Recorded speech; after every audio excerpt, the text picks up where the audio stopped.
Now we're going to talk about structs and Elixir. Structs allow us to create custom data types with name fields, providing a convenient way to organize and manipulate data. Let's start by understanding how to define a struct in Elixir.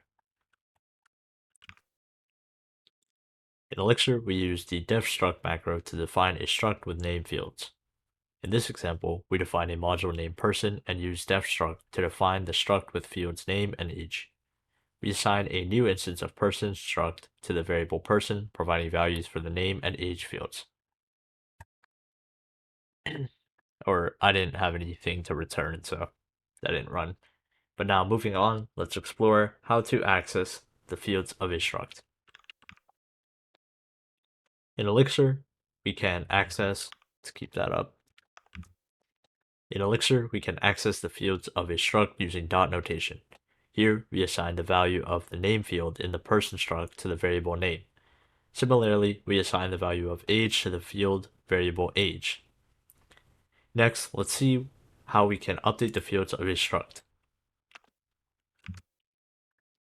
In Elixir, we can update the fields of a struct using the percent, braces, syntax with the field and its new value.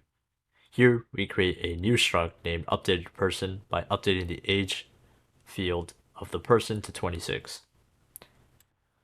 Lastly, let's explore how to add functions to structs. In Elixir, we can define functions within the module that defines the struct. Here, we enhance the person module by adding a greet function that takes the percent person struct and extracts the name field to print a greeting. We then call the greet function, passing the person struct as an argument. That concludes our exploration of working with structs in Elixir. We've learned how to define structs, access and update their fields, and even add functions to them. Structs provide a powerful way to organize and manipulate data in a structured manner.